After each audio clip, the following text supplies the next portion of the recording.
Hello നമസ്കാരം, രഞ്ജിത്ത്. ഒരു പ്രൊഫഷണലായ ബിസിനസ്സുകാരന് വേണ്ട ഏറ്റവും പ്രധാനപ്പെട്ട 5 കാര്യങ്ങളെക്കുറിച്ചാണ് നമ്മൾ ഇന്ന് സംസാരിക്കുന്നത്.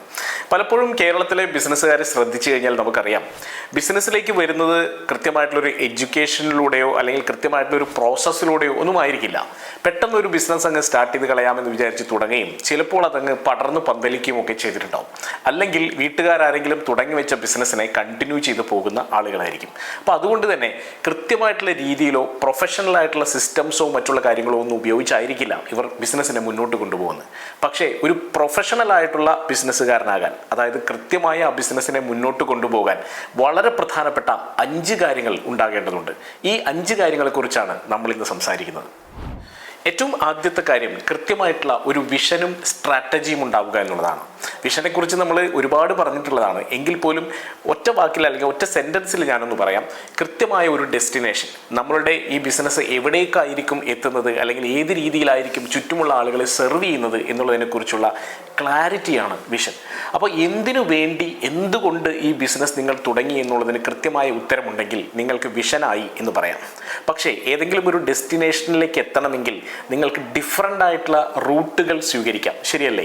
നിങ്ങൾക്ക് ഫോർ എക്സാമ്പിൾ ഡൽഹിയിലേക്കാണ് പോകേണ്ടതെങ്കിൽ പല റൂട്ടുകളിലൂടെ നിങ്ങൾക്ക് ഡൽഹിയിലേക്ക് എത്താം. പല മാർഗങ്ങളിലൂടെ ഒരു പക്ഷേ പ്ലെയിനിലോ അല്ലെങ്കിൽ ട്രെയിനിലോ അല്ലെങ്കിൽ ബസ്സിലോ അല്ലെങ്കിൽ നടന്നോ ഒക്കെ നിങ്ങൾക്ക് വേണമെങ്കിൽ ഡൽഹിയിലേക്ക് എത്താം. അപ്പോൾ എങ്ങനെയാണ് നിങ്ങൾ അവിടേക്ക് എത്തുക? നിങ്ങൾ ഉദ്ദേശിക്കുന്ന ഡെസ്റ്റിനേഷനിലേക്ക്, നിങ്ങൾ ഉദ്ദേശിക്കുന്ന വിഷനിലേക്ക് നിങ്ങൾ എങ്ങനെ നടന്നടുക്കും എന്നുള്ളതിനെക്കുറിച്ചുള്ള കൃത്യമായ പ്ലാൻ കൂടിയാണ് ഈ സ്ട്രാറ്റജി എന്ന് പറയുന്നത്. അപ്പോൾ ആദ്യം എന്തുണ്ടാകണം? എവിടേക്ക് ബിസിനസ് എത്തണം എന്നുള്ള കൃത്യമായ ധാരണ ഉണ്ടാകണം. മറ്റൊന്ന്, ആ ഡെസ്റ്റിനേഷനിലേക്ക് എങ്ങനെ എത്തുമെന്നുള്ള ക്ലാരിറ്റി ഉണ്ടാവണം. ഏത് റൂട്ടിലൂടെ, എന്ത് സ്ട്രാറ്റജിയിലൂടെ നിങ്ങൾ ഈ ബിസിനസ്സിനെ നടത്തിക്കൊണ്ടുപോകും എന്നുള്ള കൃത്യമായ വ്യക്തത ഉണ്ടായിരിക്കണം. അടുത്ത പോയിന്റ് സ്ട്രോങ് ആയിട്ടുള്ള ഫൈനാൻഷ്യൽ ഡിസിപ്ലിനാണ്. പലപ്പോഴും ഓർഗനൈസേഷൻസിലും അല്ലെങ്കിൽ ഓൺട്രപ്രണേഴ്സിനും കാണാറുള്ള ഒരു പ്രധാനപ്പെട്ട പ്രശ്നം ഇവരുടെ ഫൈനാൻഷ്യൽ ഡിസിപ്ലിൻ മോശമായിരിക്കും എന്നുള്ളതാണ്. ക്യാഷിനെ എങ്ങനെ ഡീല് ചെയ്യണമെന്നറിയില്ല. ക്യാഷ് ഫ്ലോ പലപ്പോഴും മോശമായിരിക്കും, നെഗറ്റീവ് ക്യാഷ് ഫ്ലോയിലേക്ക് പോയിട്ടുണ്ടാവും. പ്രത്യേകിച്ചും ഓപ്പറേറ്റിംഗ് പ്രോഫിറ്റുകൾ ജനറേറ്റ് ചെയ്യാത്ത തരത്തിലായിരിക്കും പല ബിസിനസ്സുകളും മുന്നോട്ട് പോകുന്നത്. ഇങ്ങനെ വരുമ്പോൾ തീർച്ചയായിട്ടും ക്യാഷ് ക്രഞ്ച് ഉണ്ടാവുന്നു, നമ്മുടെ ക്വാളിറ്റിയിലും സർവീസിലുമെല്ലാം കോംപ്രമൈസ് ഉണ്ടാവുന്നു. നമുക്ക് ആവശ്യമുള്ള സാധനങ്ങൾ സ്റ്റോക്ക് ചെയ്യാൻ സാധിക്കുന്നില്ല, ആവശ്യത്തിന് മാർക്കറ്റ് ചെയ്യാൻ സാധിക്കുന്നില്ല. അങ്ങനെ ബിസിനസ് പതിയെ താഴേക്ക് പോകുന്നു.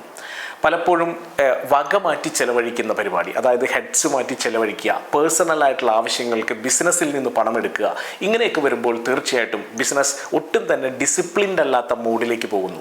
ഫൈനാൻഷ്യൽ ഡിസിപ്ലിൻ ഇല്ലെങ്കിൽ ഒരു സംശയം വേണ്ട, എത്ര നന്നായി മൂവ് ചെയ്യുന്ന ബിസിനസ് ആണെങ്കിൽ പോലും ഒരു ദിവസം തകർന്നടിയാനുള്ള സാധ്യത വളരെയേറെയാണ്.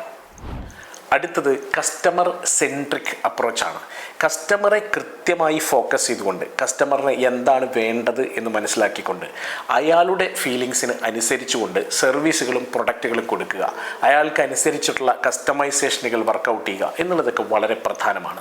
അപ്പോൾ അതുകൊണ്ട് തന്നെ പലപ്പോഴും കസ്റ്റമറെ കൂടുതൽ ഫോക്കസ് ചെയ്യുകയും അവരുടെ ഫീഡ്ബാക്ക് എടുക്കുകയും അവരുടെ ഇഷ്ടാനിഷ്ടങ്ങൾക്കനുസരിച്ച് പ്രൊഡക്റ്റുകൾ ഡെവലപ്പ് ചെയ്യുകയും സർവീസുകൾ അതിനനുസരിച്ച് കസ്റ്റമൈസ് ചെയ്യുകയും ഒക്കെ ചെയ്യുന്ന ബിസിനസ്സുകൾക്ക് നിലനിൽക്കാനുള്ള സാധ്യത, സസ്റ്റൈനബിലിറ്റിയുടെ സാധ്യത വളരെ കൂടുതലാണ്.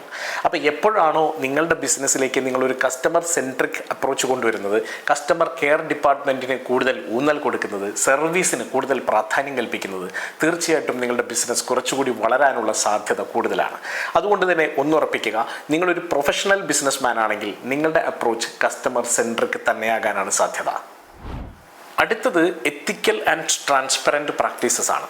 പലപ്പോഴും പല ആളുകളും ധരിച്ചു വച്ചിരിക്കുന്നത് ബിസിനസ് എന്ന് പറയുന്നത് ഒരു ഉഡായിപ്പാണെന്നാണ്. ഇപ്പോഴും കേരളത്തിലുള്ള മിക്ക ആളുകളുടെയും ധാരണ ബിസിനസ്സുകാരെല്ലാം എന്തെങ്കിലും തരികിട ചെയ്തിട്ടാണ് ഇതെല്ലാം കൊണ്ടു നടക്കുന്നത് എന്ന് തന്നെയാണ്. അങ്ങനെ ചെയ്യുന്ന ആളുകൾ ഇല്ലെന്നല്ല. ഒരുപാട് ബിസിനസ്സുകാർ തരികിടകളും ഉഡായ്പകളും ടാക്സ് വെട്ടിക്കലുകളും എല്ലാം ചെയ്യുന്ന ആളുകൾ തന്നെയാണ്. പക്ഷേ എങ്കിൽ പോലും ഒരു കാര്യം മനസ്സിലാക്കുക, ലോകത്തിലെ ഏറ്റവും സക്സസ്ഫുൾ ആയിട്ടുള്ള ബിസിനസ്സുകളും ബ്രാൻഡുകളും പടുത്തുയർത്തിയിട്ടുള്ള മിക്ക ആളുകളും വളരെ എത്തിക്കലായിട്ടുള്ള, വളരെ ട്രാൻസ്പെറൻ്റ് ആയിട്ടുള്ള മാർഗ്ഗങ്ങൾ സ്വീകരിച്ചുകൊണ്ട് തന്നെയാണ് ആ പടികൾ ചവിട്ടി കയറിയിരിക്കുന്നത്.